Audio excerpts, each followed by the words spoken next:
What is MAC flooding? How to prevent it? MAC flooding. MAC flooding is one of the most common network attacks. Unlike other web attacks, MAC flooding is not a method of attacking any host machine in the network, but it is the method of attacking the network switches. However, the victim of the attack is a host computer in the network. We are going to see what the MAC flooding is and how can we prevent it.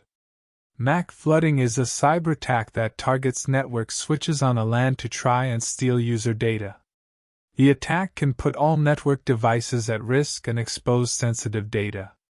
It involves sending many packets with fake MAC addresses to overflow the switch's address table, causing it to become full and unable to process any legitimate traffic. Once the table becomes full, the switch will flood all packets to all ports, turning the switch into a hub and potentially causing a denial of service condition. An attacker that can send frames to any device on the network can take several damaging actions. Such an entity can intercept network traffic, or even modify it, and use this access. They have to try to gain access to devices they otherwise wouldn't have a way into. On the other hand, MAC cloning is the act of changing or impersonating the MAC address of a network interface card to match the MAC address of an authorized device on the network. This can allow an attacker to bypass access limitations and gain unauthorized access to the network. MAC cloning can be used with MAC flooding attacks.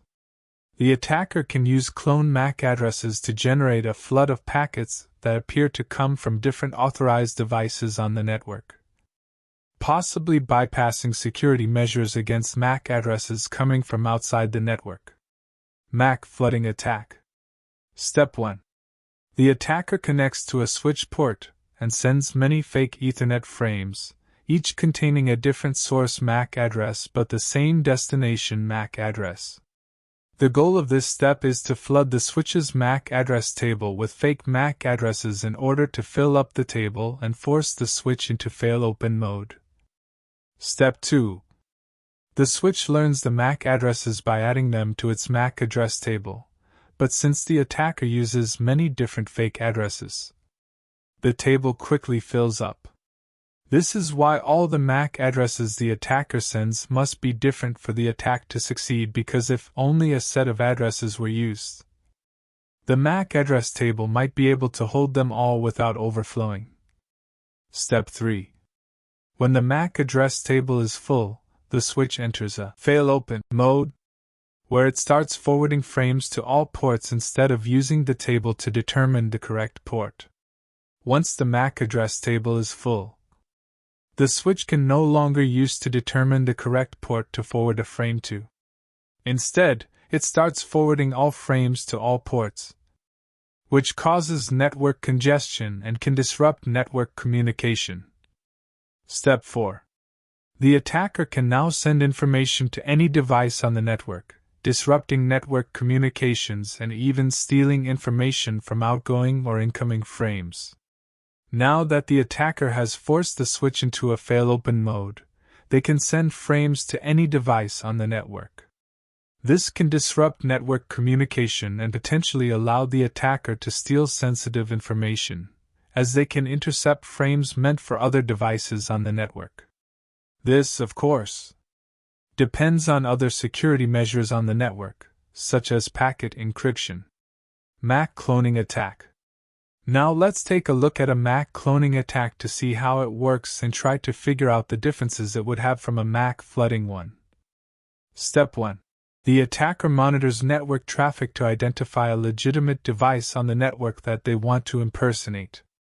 This could be a device with elevated privileges or access to sensitive information. Step 2. The attacker spoofs the MAC address of the legitimate device and connects to the network.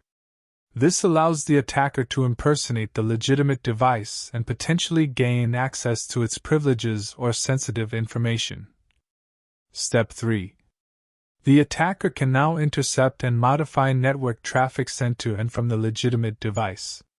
Now that the attacker has successfully impersonated the legitimate network entity, they can intercept and modify network traffic for that device.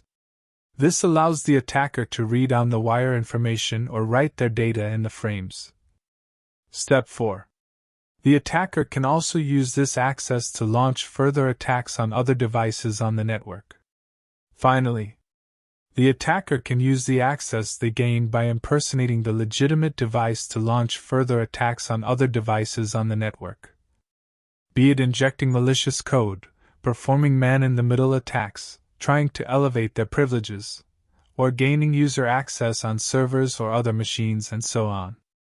These two types of attacks, MAC flooding and MAC cloning, can come one after the other, meaning that if one is successful, the attacker can use their elevated privileges to launch the other, depending on the purpose of their meddling with the network. For prevent MAC flooding attacks, Cisco switches are packed with inbuilt security feature against MAC flooding attacks, called as port security.